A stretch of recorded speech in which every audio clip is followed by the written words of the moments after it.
Hey, how's it going, guys? Jackson here with Toasty DIY, and today I'm taking a look and showing you guys my new to me 1025R 2019, so a couple years old now, a few years old, and has about, I want to say, close to 200 hours on it. This one doesn't really have any attachments besides the 60-inch deck for cutting grass and then the 120R bucket. So this is, I believe, I want to say a 60-inch bucket as well, and you know, has a pretty sharp lip on it and everything. Doesn't have teeth or anything like that, but it works amazing for, you know, loading, and I've found that it actually works really well for digging, and that's kind of what I'm here to show you guys today. Is, you know, I'm a very novice, you know, tractor driver, I guess you could say. Because this is the first vehicle like this I've ever owned. I've never owned anything that could do any type of loading. I've never driven a skid steer, an excavator, or anything. So long story short, I'm just working on doing a little pond, and you know, you get a lot of really mixed answers on what these things can do.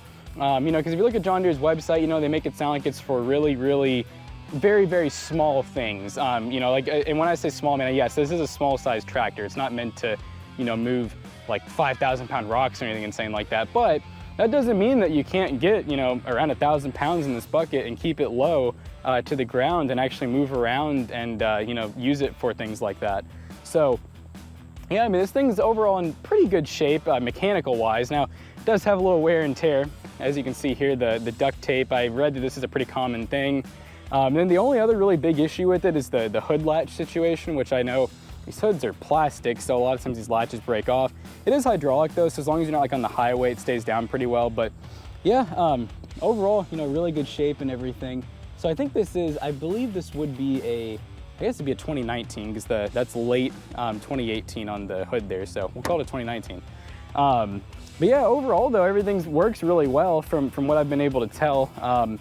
It actually seems like they never had anything hooked on the back here, so they never had like a backhoe or a tiller or anything like that on the back. You can actually, the actual spindle cover's still on there, and it actually still had like factory grease on it from what the guy was showing me. It comes with like a little handy toolbox that I don't really know what I'll put in there, but it's just, it's convenient, you know, it's cool. 12-volt cigarette lighter charging port, that's really nice to have.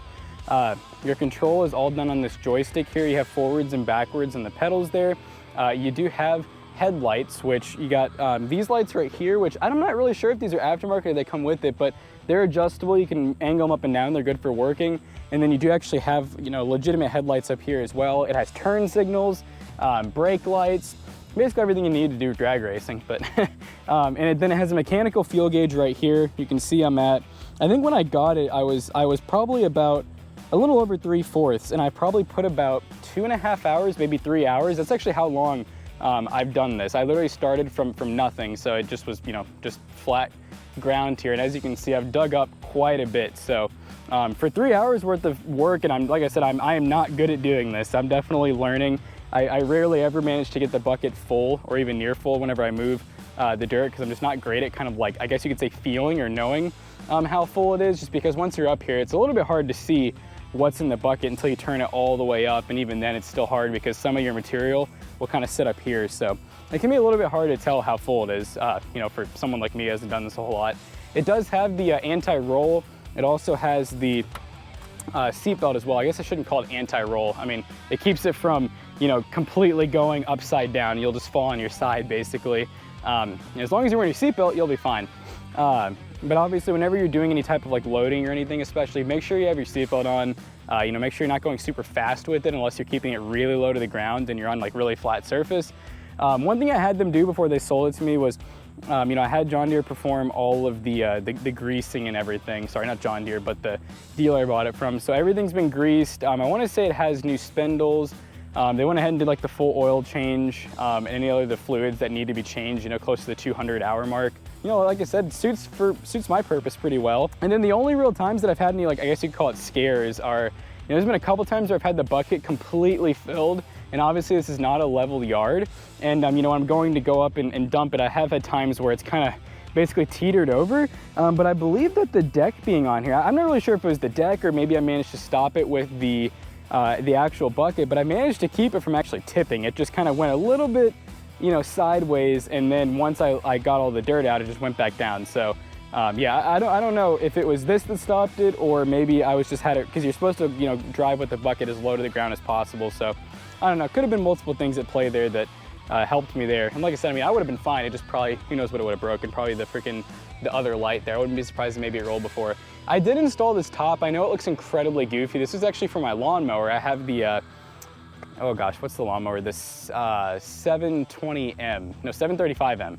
And I never ended up using it. I just never really found myself like wanting it, because the lawnmower is so quick, you know, to do 7 miles an hour. I'm kind of like zipping through, and I don't really ever get super hot, honestly. And there's a lot of times I'm going through the shade, but like while I'm out here, I'm digging in the middle of the sun. I don't know, it's pretty nice. It looks goofy, like I said. I probably should have moved it up a little higher, but I noticed the higher it got, you know, the less shade I often had. So I kind of just, you know, kind of set it over the roll bar. It also makes it to where my height clearances aren't any different. You know, if I raised it much higher, then I'd be hitting the top before I hit the roll bar. So kind of works out well that way for me.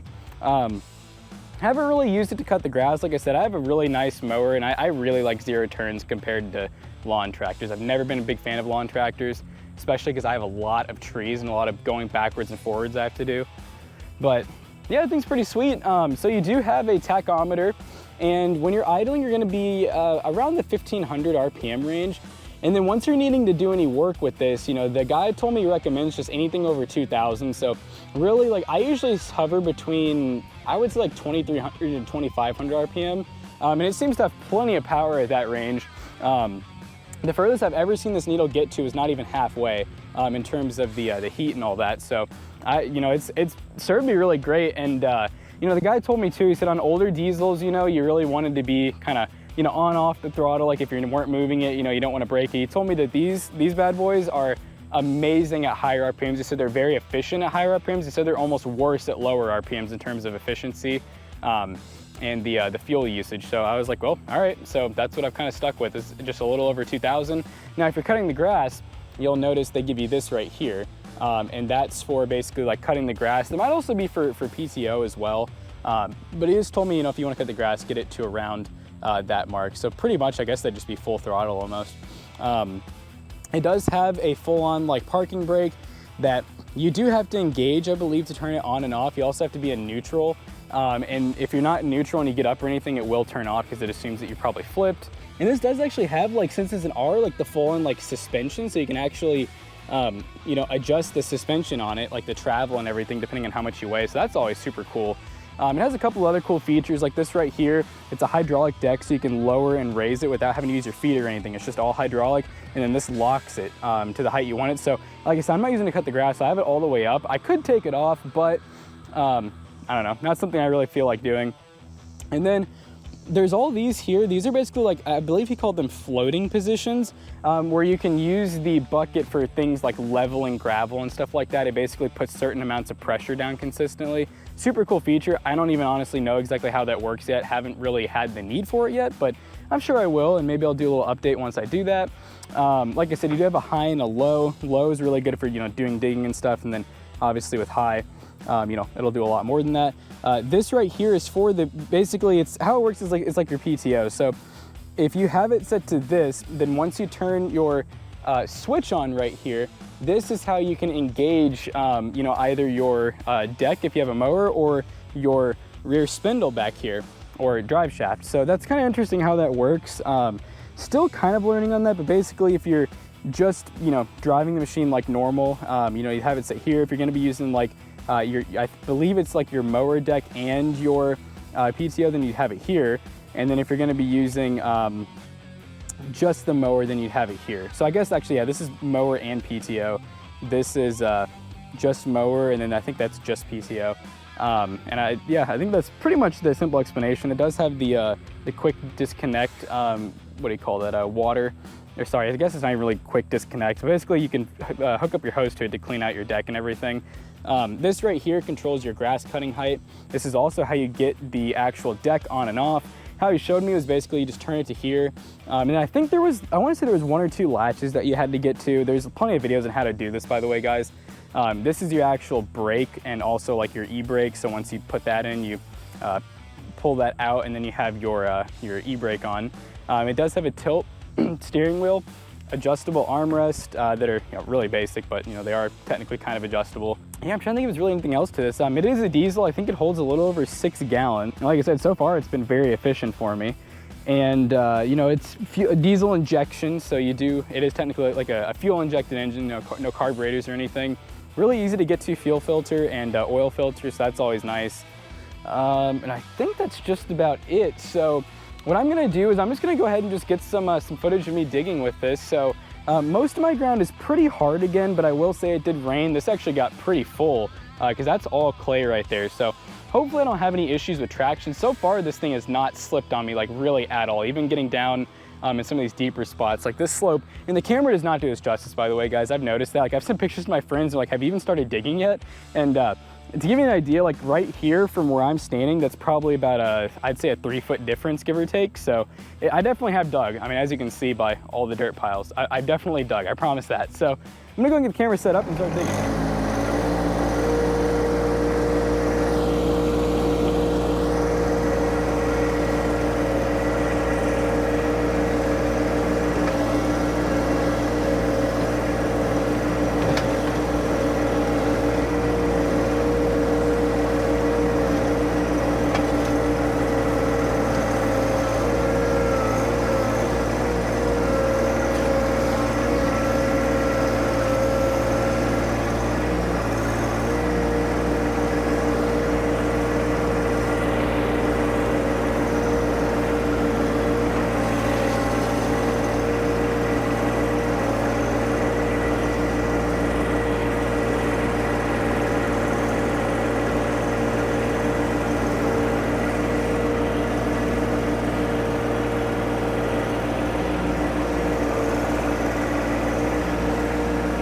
Yeah, one thing I have noticed that I think is kind of odd is I've noticed that if you load the bucket a little more towards the left-hand side of the tractor, it's a little more stable. Like if I get too much on the right, it's very tipsy, like almost does want to tip every time, but on the left, I don't know.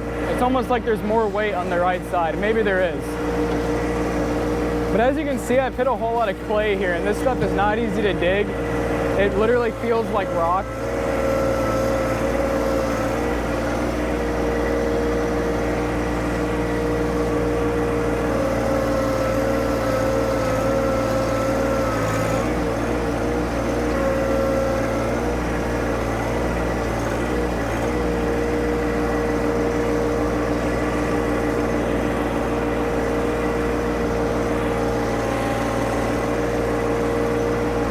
But the clay is kind of a good thing though, because I don't know, it could have, I mean, the clay is what you want for the bottom of your pond, you know, keep the water in. So I might actually just not make it super deep and just use the natural clay that's there as the bottom.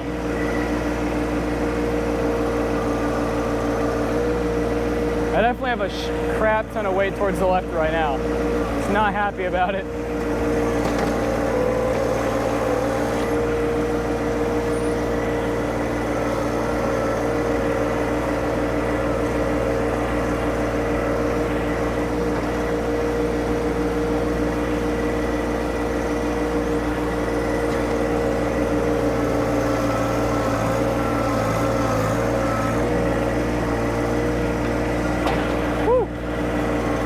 It's a big hole right there.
right, guys, well, I've put in, I think, about maybe an hour and a half or two of work now, so I think I'm gonna go ahead and call it for today. But yeah, you know, this really, I think, is an underrated tractor, not in terms of, you know, buying it. I know that this is a really well sold tractor, but I think in terms of its capabilities, you know, it obviously is within limitations. You know, if you have really hard dirt, you have a lot of rock in the dirt, if you're hitting clay like this right away, then yeah, it's gonna really be annoying to dig. I mean, and like I said, this stuff is just insane how compact it is.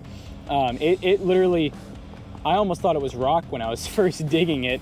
But yeah, you just kind of have to get in there and break it up. And you know, once you do that, it's not a whole lot harder to move than dirt. It practically moves in sheets. But as you can see though, I'm definitely at least a couple feet in a lot of parts here. And then I kind of have it just like a slope, you know, out of the work site. But yeah, it's looking pretty good so far. Let me know in the comment section down below if you've ever tackled a homemade pond like this. I'm very amateur to this. You know, the main things I'm going for are, I'd like to have a few spots that are a couple feet probably more deep than this. I was reading you don't really want a natural pond more than like 10 feet deep, just because it can start to permeate through even the hardest of clay at that point. But that's just what I've read. You know, I've also read a lot of other things, so I really am curious in the comment section down below if you guys ever built one. What's like the minimum size, you know, that you can do? What's the minimum depth? I do live in Louisville, Kentucky, and you know, the coldest winters we ever get is about, I'd say about you know, 0 degrees Fahrenheit. It's like the coldest I ever see. So basically, you know, right at basically about 32 Fahrenheit under freezing point. So it definitely will get cold here maybe a few days a year, but it's definitely not, I think our average temperature here is like 40-ish in the winter, so it's not too bad. But yeah, if you guys enjoyed today's video, leave a thumbs up. Appreciate any help or advice you guys have to give, and so far I love the machine. Peace out, guys.